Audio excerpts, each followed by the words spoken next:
Cerca Teleeuropa sul tuo Play Store o Apple Store e scarica la nostra app. Siamo tutti su tu stesso cielo, siamo tutti su tu stesso sole, siamo tutti su ta stessa luna e siamo tutti su te stesse stelle.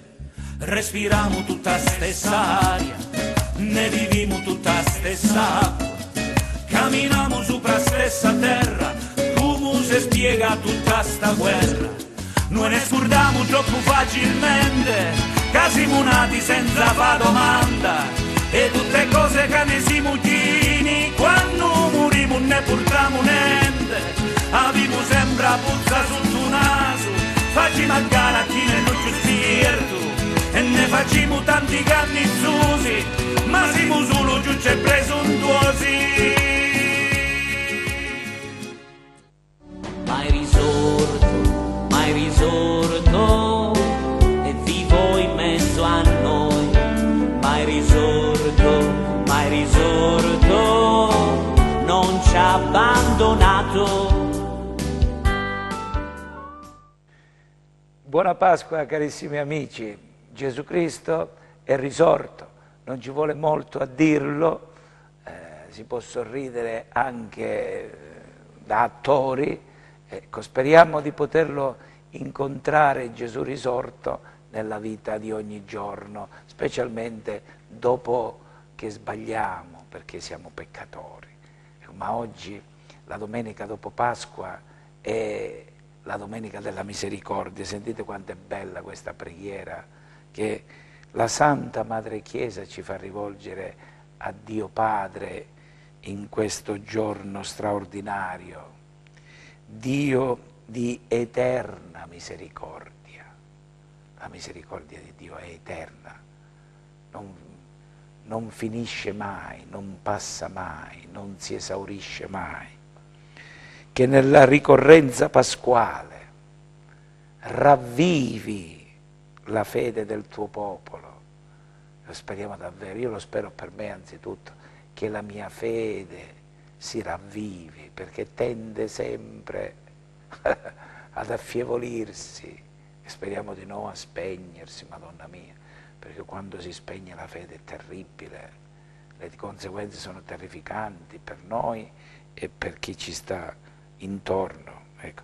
Ravvivi la fede del tuo popolo, accresci in noi la grazia che ci hai dato.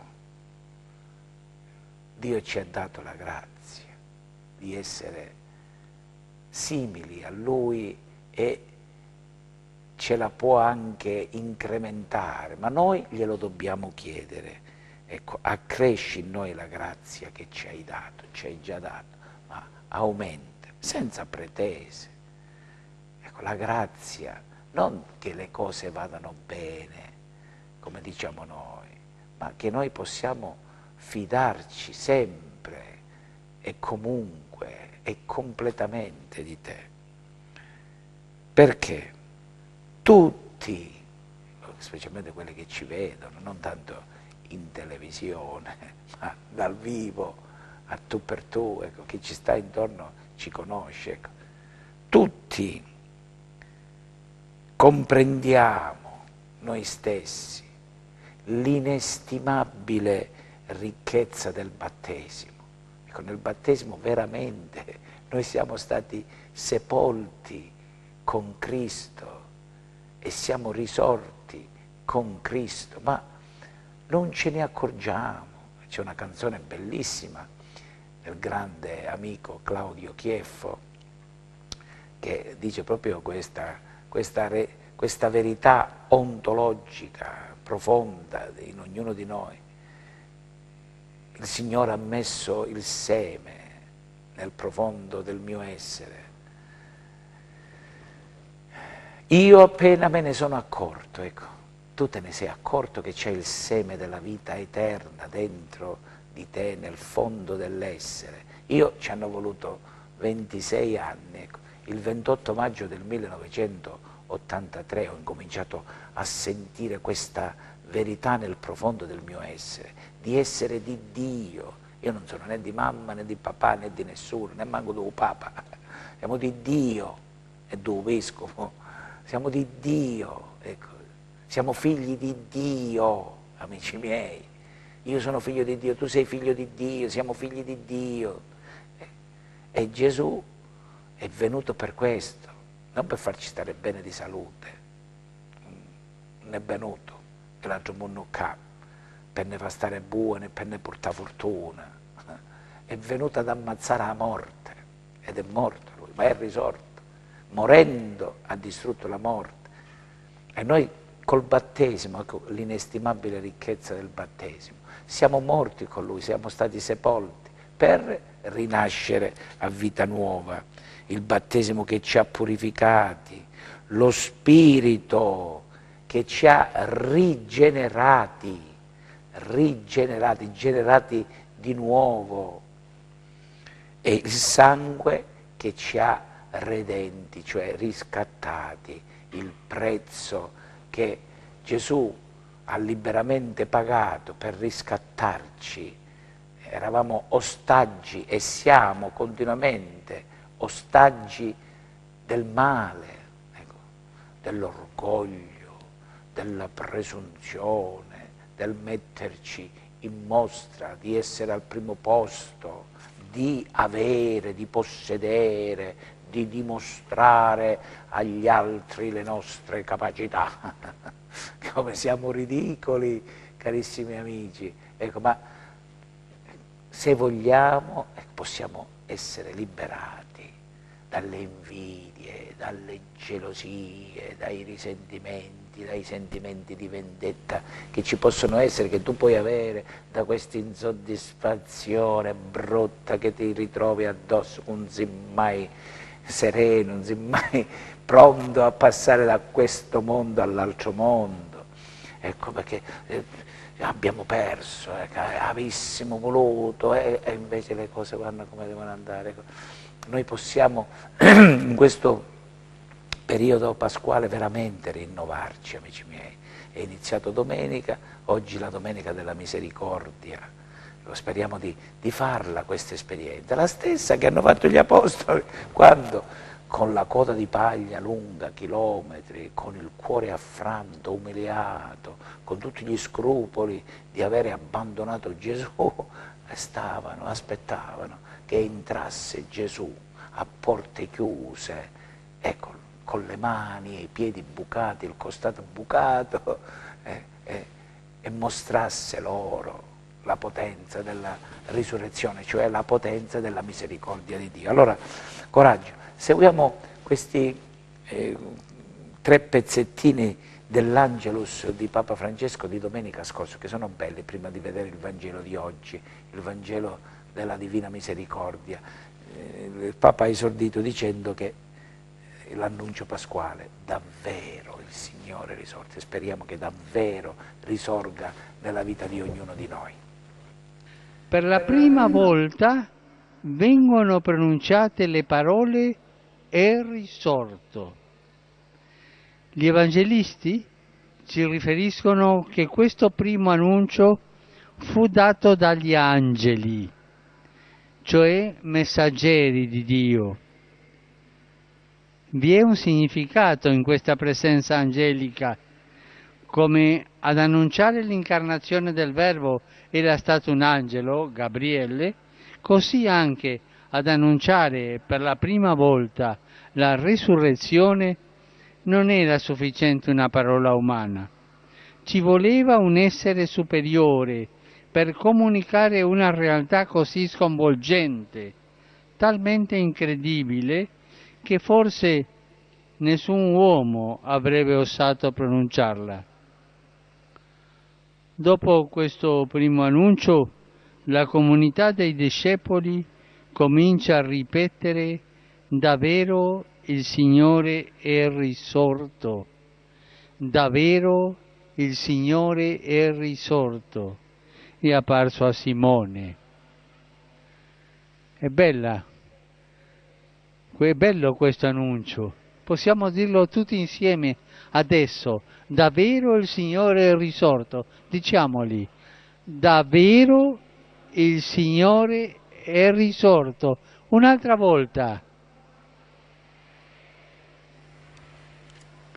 Dopo vedremo, ascolteremo e vedremo anche le immagini del Vangelo, e il Vangelo di San Tommaso, quando gliel'hanno detto gli apostoli, gli amici, dice abbiamo visto il Signore, non ci ha creduto, perché questo è che uno me lo dica, lo devo sperimentare io posso riconoscere la sincerità di chi mi racconta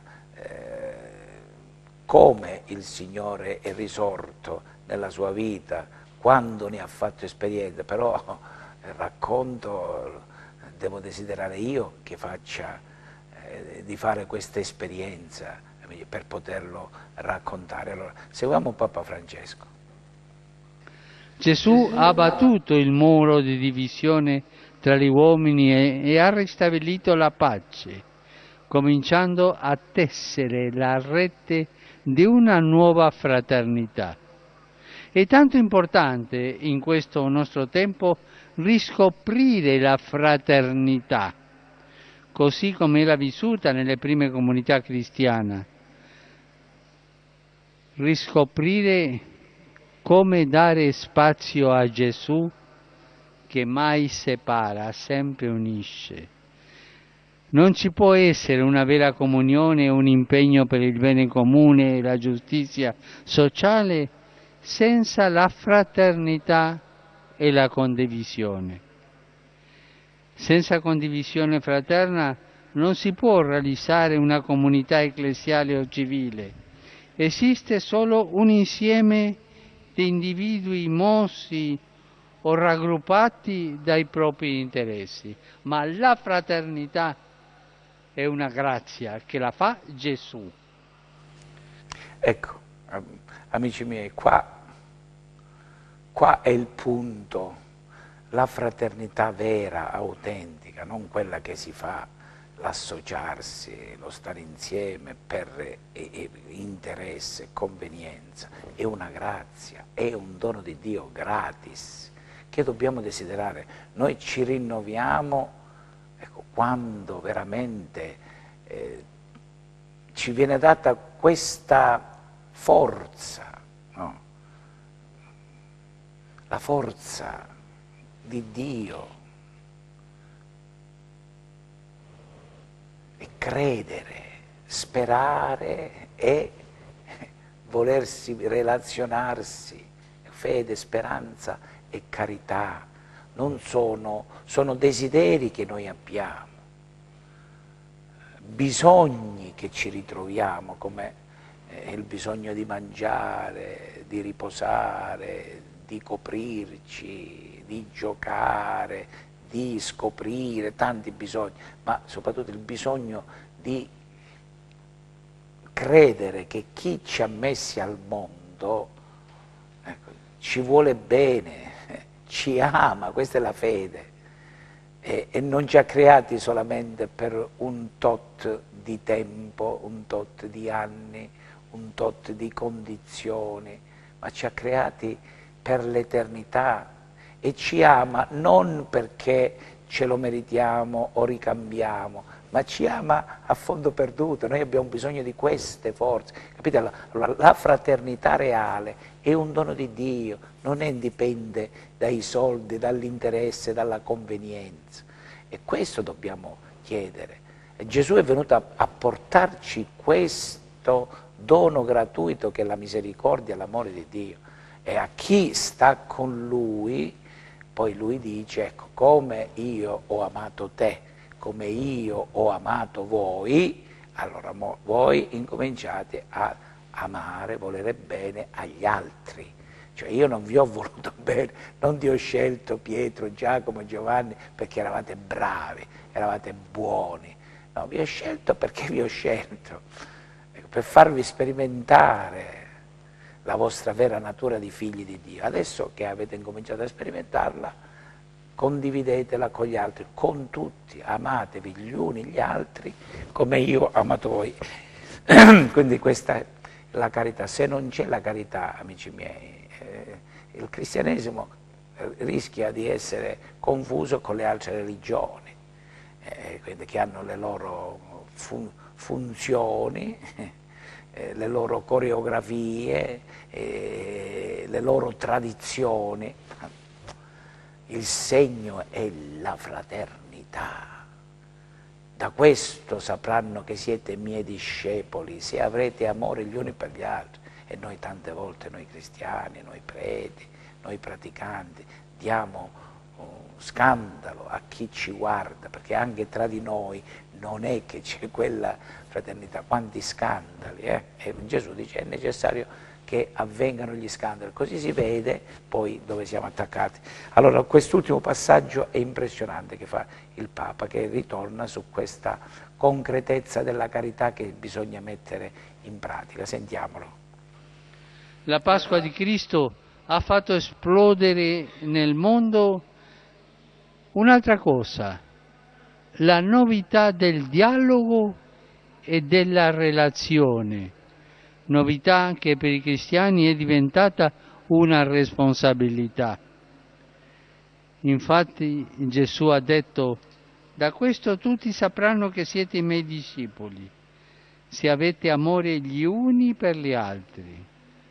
Ecco perché non possiamo rinchiuderci nel nostro privato, nel nostro gruppo, ma siamo chiamati a occuparci del bene comune, a prenderci cura dei fratelli, specialmente quelli più deboli ed emarginati.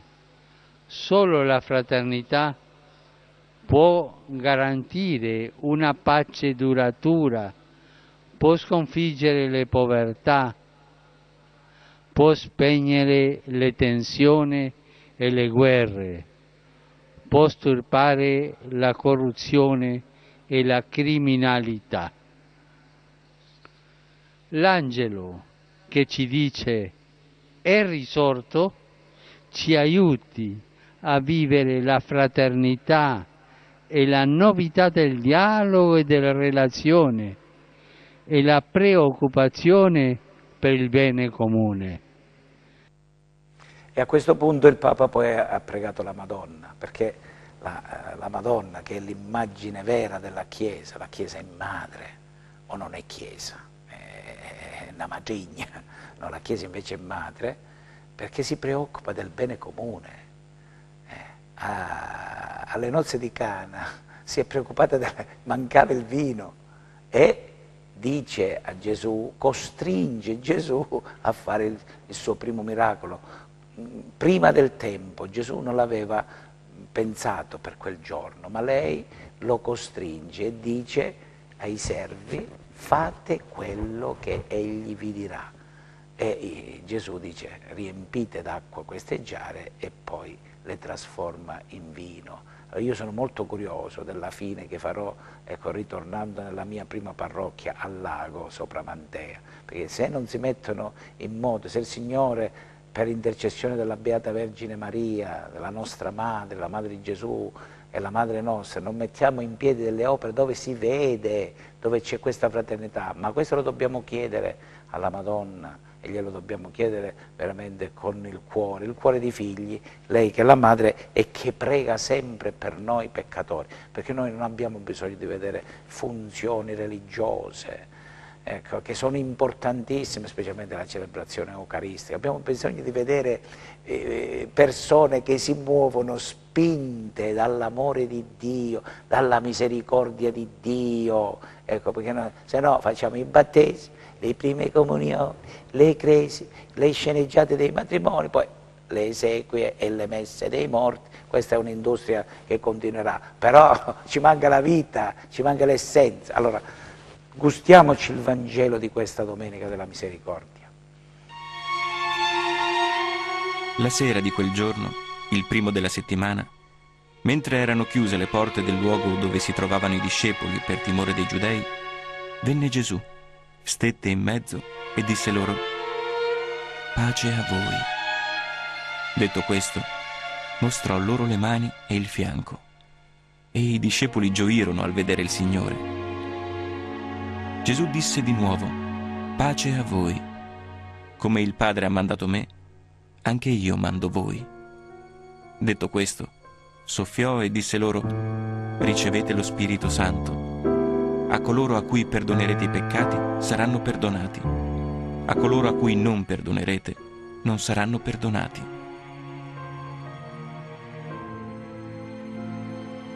Tommaso, uno dei 12, chiamato Didimo, non era con loro quando venne Gesù. Gli dicevano gli altri discepoli: abbiamo visto il Signore. Ma egli disse loro: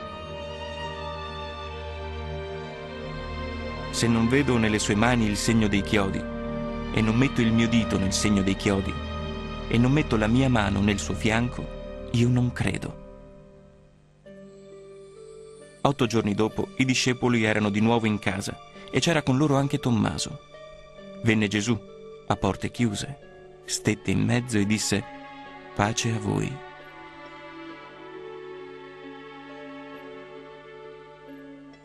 Poi disse a Tommaso: metti qui il tuo dito e guarda le mie mani.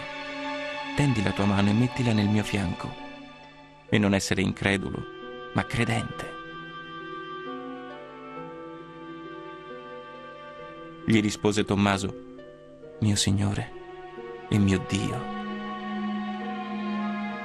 Gesù gli disse: perché mi hai veduto, tu hai creduto. Beati quelli che non hanno visto e hanno creduto.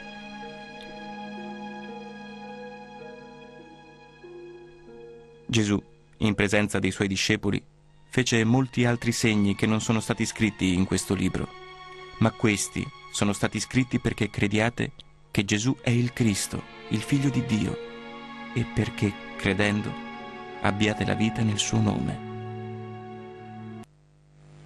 La verità, carissimi amici, è che siamo malati, crediamo che vediamo, ma siamo ciecati, guardiamo poco e senza intelligenza e ne fermiamo sempre e solo all'apparenza. Questo da una parte. Dall'altra parte però c'è il fatto che abbiamo bisogno di vederlo, sto benedetto Gesù risorto, abbiamo bisogno di vedere i buchi nelle mani, le sue piaghe, come San Tommaso, abbiamo bisogno tutti, perché non ci bastano sti discorsi, sti discorsetti che ci facciamo a vicenda su Dio, su Gesù, sul Vangelo, sulla Scrittura. Abbiamo bisogno di vedere opere di misericordia, carissimi amici, ma le opere di misericordia noi diventeremo capaci di farle se prima l'accettiamo la misericordia su di noi, io su di me, tu su di te, se ci lasciamo amare da Gesù Cristo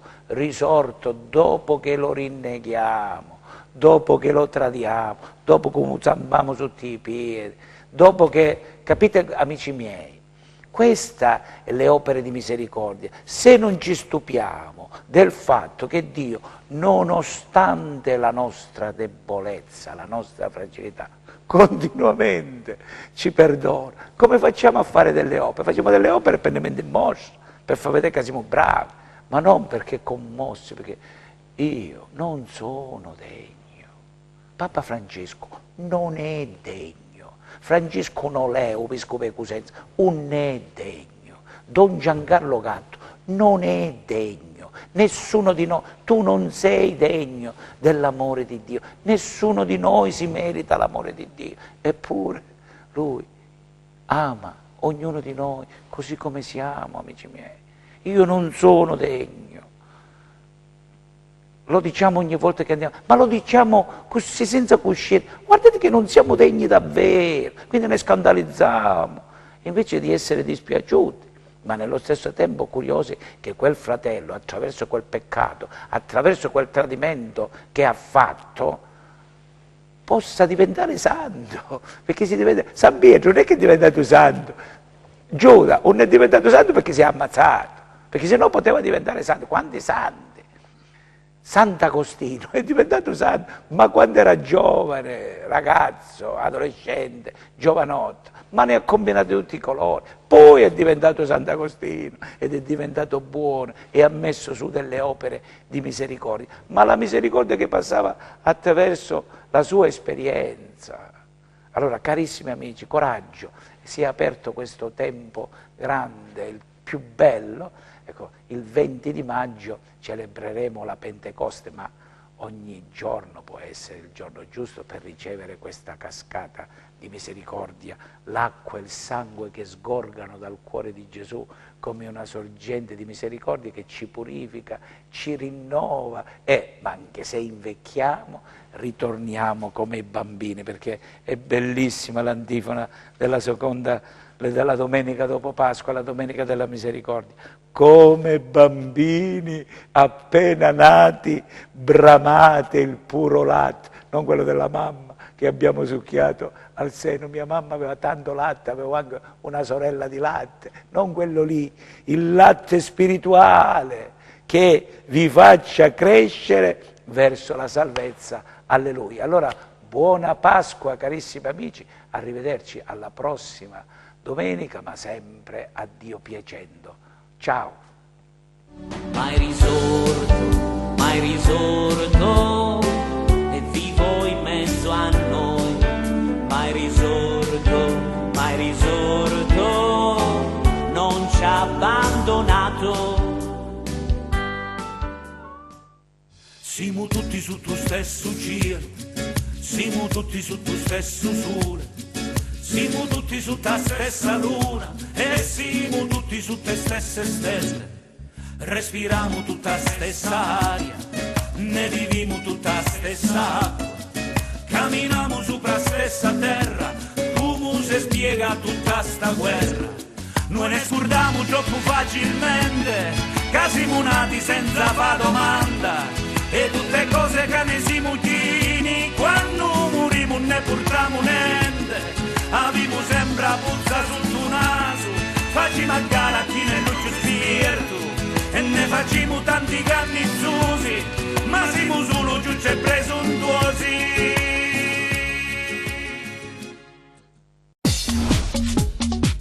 Cerca Teleuropa sul tuo Play Store o Apple Store e scarica la nostra app.